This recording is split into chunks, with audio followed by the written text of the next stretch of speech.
Israel की हरकतों से फिलिस्तीनी आजिज। इसराइल किस हद तक कर रहा है मुआहदे पर अमल?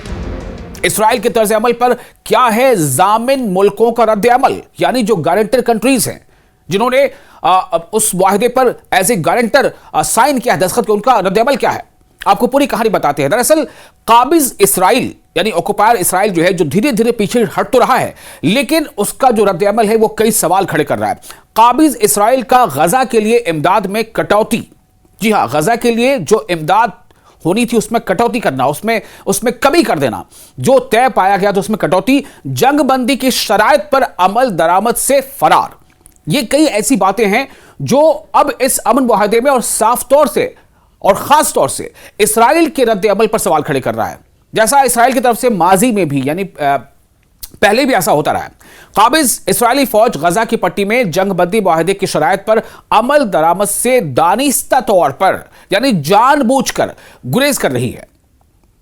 ताजा जो खबरें आ रही हैं, जो रिपोर्ट्स आ रही हैं, उसके मुताबिक ताजा इकदाम के तौर पर उसने यानी इसराइल ने इंसानी हमदर्दी की बुनियाद पर आने वाली इमदाद, जो एड आती है ना, जो एड आती हैं, जो ट्रक्स एड ट्रक्स आते हैं अलग अलग मुल्कों से, अलग अलग एनजीओ के जरिए से, जिसमें खाने पीने के सामान है, दवाइयां हैं, टेंट हैं, कपड़े हैं और बहुत सारी आवश्यक चीजें हैं। तो ये जो इंसानी हमदर्दी की बुनियाद पर आने वाली जो इमदाद है यानी मदद है, उसकी जो क्वांटिटी है कि वो कितनी हो, ज्यादा या कम, उसकी क्वांटिटी में बड़ी हद तक कमी कर दी है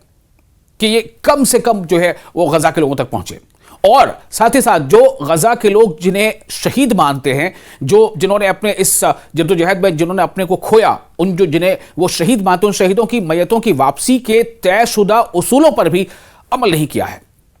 ठीक है, ये इसराइल की तरफ से हुआ है कि उन्होंने जो तयशुदा गाइडलाइंस थी कि आपको ये करना है, चूंकि डेड बॉडीज जो बाकियात एक दूसरे को अदला बदल की गई है, जो हमास ने दी है इसराइल को या इसराइल ने जो फिलिस्तीन को वापस किया है, उसमें वो उसको फॉलो नहीं कर रहा। इब्रानी ज़राए अबलाग ने जो सोर्सेज हैं मीडिया के, उससे जो जानकारी मिल रही है उसके मुताबिक काबिज इसराइल ने गजा के खिलाफ नई पाबंदी आयद करने का मंसूबा तैयार कर लिया है। मंसूबा तैयार किया, आप ये कह रहे हैं, मैं ये नहीं कह रहा हूं कि उसे इंप्लीमेंट कर दिया। जो रिपोर्ट्स आ रही है उसके मुताबिक गजा के खिलाफ नई पाबंदी आयद करने का मंसूबा तैयार कर लिया है, जिनमें रफा गुजरगाह न खोलना, रफा जो क्रॉसिंग है, रफा क्रॉसिंग को नहीं खोला जाएगा। इसराइल जो बंदियों को, फिलिस्तीनी बंदियों को कैद से छोड़ रहा है और वो रेड क्रॉस के हवाले कर रहा है, फिर रेड क्रॉस के जरिए से वो हमास के पास आ रहे हैं या फिलिस्तीन के अपने लोगों में जा रहे हैं, उनकी हालत भी आपने सोशल मीडिया पर तस्वीरें देखी होंगी कि वो उनको बमुश्किल वो चल पा रहे हैं, उनको किसी का सहारा लेकर चलना पड़ रहा है। यानी इससे